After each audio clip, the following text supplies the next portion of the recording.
So yesterday when I was uploading the video, I was writing in the title, Desire Creates Pain, but what is it that we're really desiring when we desire something? And then I thought, is it really that desire that creates pain? Is it really that desire is the root of all pain? And I thought maybe not. Maybe it is more attachment that creates pain than desire that creates pain. And there's a difference between attachment and desire. And what is the difference? And I was thinking, when we desire something, it doesn't necessarily cause pain. But what causes pain is that when we have that desire manifested, there was already attachment established beforehand. So the attachment is already there when the desire manifests. And the desire is more of a step two or a manifestation of the attachment which we already have imprinted within ourselves. And we can see this attachment as our karmic imprints, the result of our past action that created a sanskara or an imprint within ourselves. So basically, my thinking around this right now is that, because it is very commonly said that desire creates pain, and in spiritual path, we should try to eliminate our desire or keep our desire under control. And even the desire to get rid of desire is a desire in itself, right? And there's so much talk about desire creates pain and minimizing desire and so on. But really, I think it is more attachment that creates pain. And because first, attachment is the root of desire. And then, it manifests, and then desire creates pain. And so that's how I'm thinking right now. Attachment, that it is something that comes before desire, and attachment is something that is of a karmic imprint for every individual, and that is different. And I also thought about attachment and desire. Because whenever we say desire, we tend to talk about something we really want, right? But then there's also something we really don't want. And it's like when we desire not to have something so badly, when we desire not to have somebody in our lives, but that person just keeps showing up in our lives, for example. Or we really desire, not to have certain situation in our lives, but it just keeps showing up, right? That is also a desire, the desire in the negative. So we not only desire things we want, we also desire to not have the things we don't want. And either way, that is actually the root of it is still attachment. And the more intensely, it doesn't matter, it is that you intensely want something or you intensely don't want something. Same thing operate as whether you're intensely liking something or someone or intensely disliking something or someone. That is a very strong karmic imprint there. And the root of it is still attachment. So whether you go the positive way or the negative way, whether it is the want and the likes or the don't want and the doesn't like, either way, it is strong attachment. And that strong attachment is what creates pain. Then simply just desire creates pain. So that's what I'm thinking. And I also thought,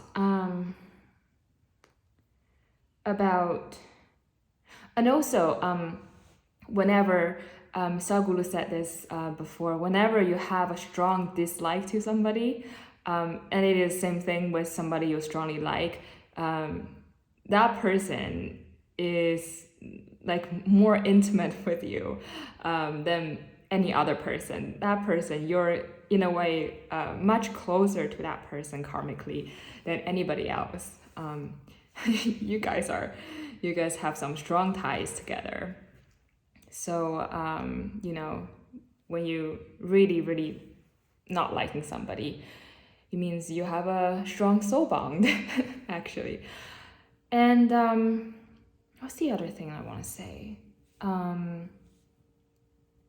About getting rid of desire, this thing that's really common in spirituality.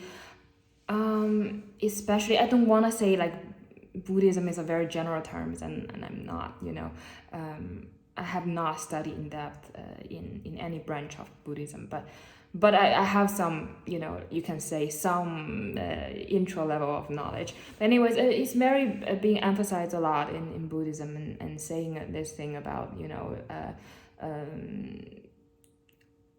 curbing your desire, and in spirituality, I guess in any religion, there's an element of curbing your desire, and to see desire as not a very good thing, a not very spiritual thing. And I was thinking about that, and I thought, desire is really what makes the world go around. Desire is what creates this world. Without desire, we wouldn't have this world. And the root of desire, since the root of desire is attachment, is the same as, without attachments, there wouldn't be this physical world that we're living in, and everybody become a sannyasi, and everybody just leaves the world already, right? So to participate in the world, you need desire. You need that kind of creational energy. You need that. You need some level of do you need some level of attachment? Perhaps you do need some level of attachment. You cannot be like entirely detached, I think. And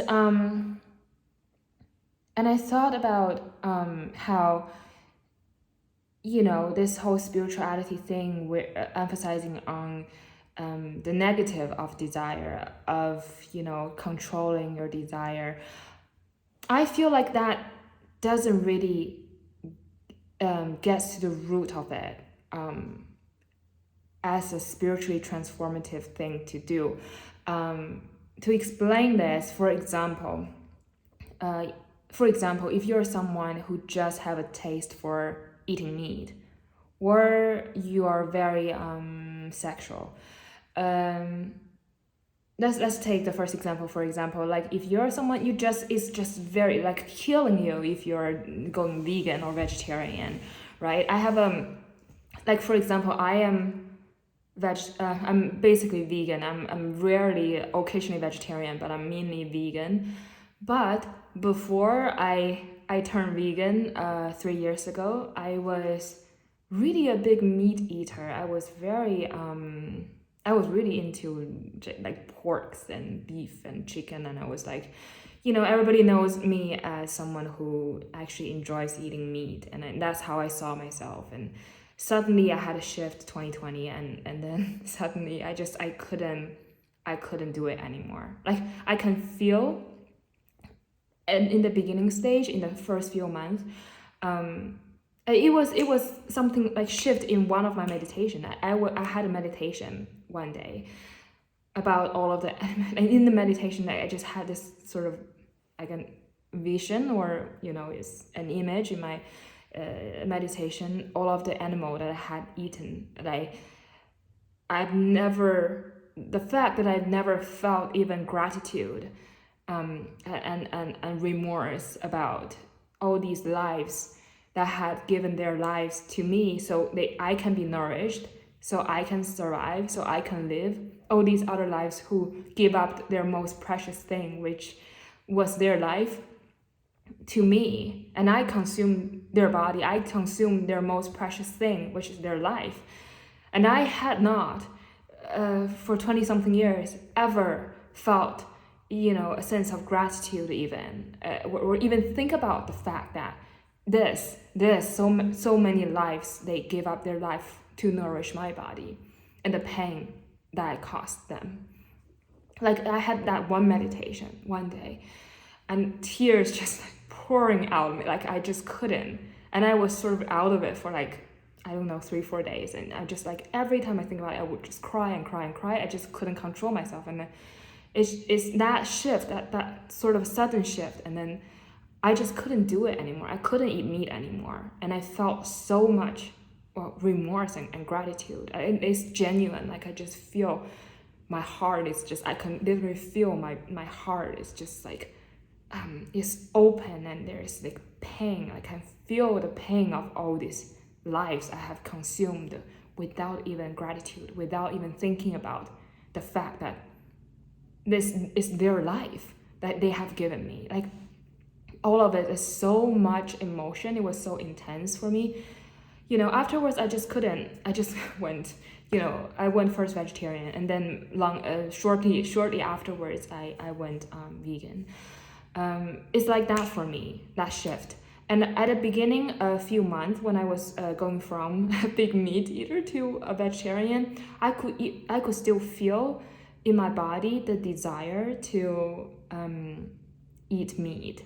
But it was, I think, because the spiritual element were just in my conscience, or in my, whether you say it's a mental energy or a spiritual energy, it was so strong. Like I just couldn't do it. Like, so it's like two parts of me. It's like my body, I can feel my body, the desire to still eat meat when I see meat. But because like the mental or the higher energy was so strong that it was so clear to me, even when my body desired it, I'm not gonna do it. I just cannot do it. And so that's how it happened with me. And if people around me they like eating meat, I don't have any judgment, and I just, and I want to take this as an example because I have people I know that are they love eating meat, but they want to try to go vegetarian or vegan because they think, or they know and they think it is the higher thing to do, it's a better thing to do, or because they're Buddhists and they're supposed to be vegetarian, but according to the teachings. But it's like they can get it in their head intellectually, but when they see meat, they just they just need to eat the meat. Like they're just they cannot. It's like they cannot do it, and it's like torture for them to not eat meat. And I like my viewpoint on this, and my suggestion to them is just like, if you crave it so much, there is no point. I don't think there is any point to literally restrain yourself as if you're putting on a straitjacket, and to in a way suffer in this process so you can quote unquote do the right thing, which is a lot of religion traditionally that is like teaching people to do, or suggesting people. Is almost like you need to curb your desire, you need to put on this straitjacket, you need to not explore your sexuality, you need to know that eating meat is bad, or things like this. Like I don't think it's actually effective at all, and I think it creates deep down within a person, if you have not actually spiritually elevated to a point where it is natural for you to stop that desire yourself, or to just not have that desire at all.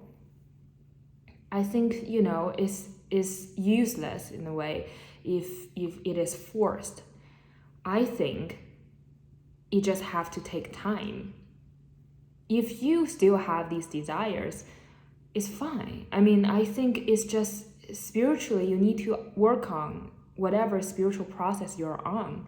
You keep working on your spiritual process, and naturally those desires is gonna go away. Or if in my case, if the desire hasn't gone away physically, mentally or spiritually, the control naturally becomes so strong, like because it is your time, the time has come, it becomes so strong that naturally you just you just naturally do the quote unquote more spiritual thing, or quote unquote more spiritual choice. So that's my viewpoint on it. I think that with desire, I think it is the worst thing to do, to try to do something that is so against your nature right now.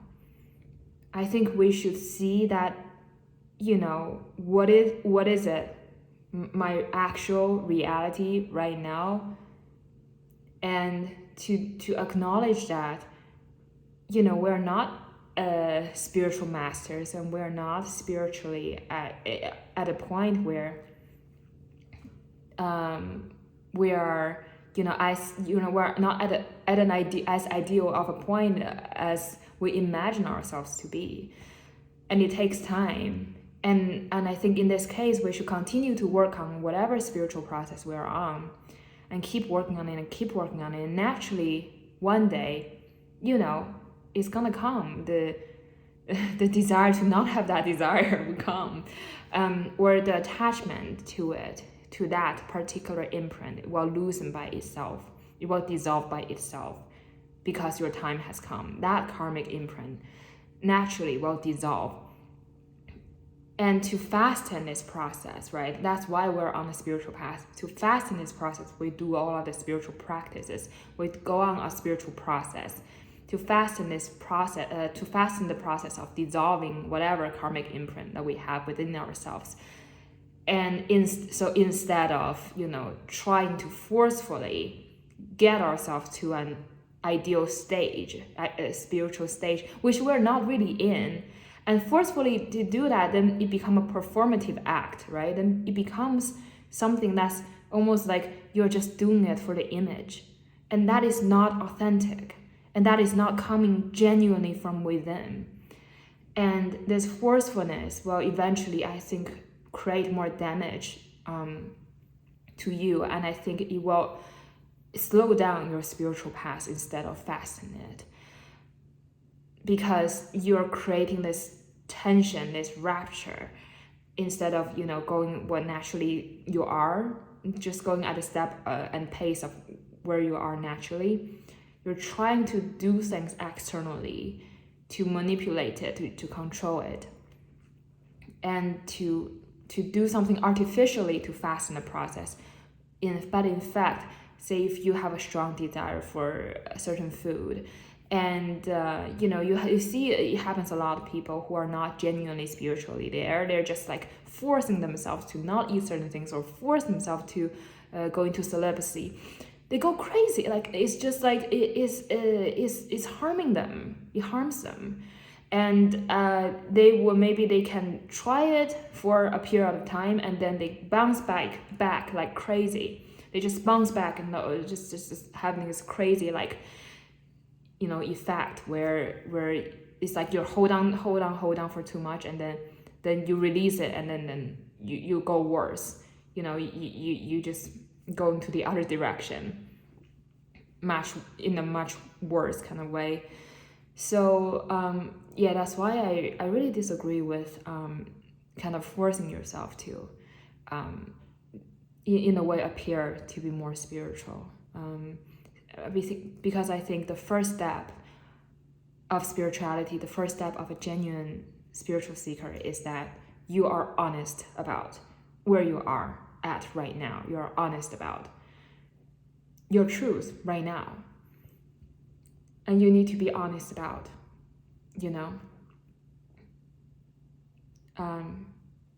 your level and your position, and the fact that we're all on our individual path, and we cannot really compare ourselves to anybody else, but our own individual progress. And one person might be more quote unquote advanced in one aspect, and the other person might be more quote unquote advanced in another. But there's really no comparison, and the spiritual path is such an individual thing, and everybody has such different karmic imprints. And maybe somebody who loves eating meat, and that's their particular karmic imprint. It doesn't make them less spiritual in other aspects. They could be very advanced in other aspects. Anyways, that's my thought on desire, attachment, and karmic imprints. And I think by the end of the day, it all goes back to really our own individual karmic imprints, which is what the karmic imprint, which is what attach things, right? Which is what creates the attachment to whatever it is where we couldn't like let go of, and which is what creates desire. Whenever we desire something, it's because we already have an attachment towards that thing. Instead of just saying that desire itself is bad and creates pain. I no longer agree with that. I think it is much more complicated. And I think with karmic imprints, it takes time and efforts and continuous effort and dedication for us to loosen the karmic substance, to loosen the imprints, to let it dissolve so we can rise above it.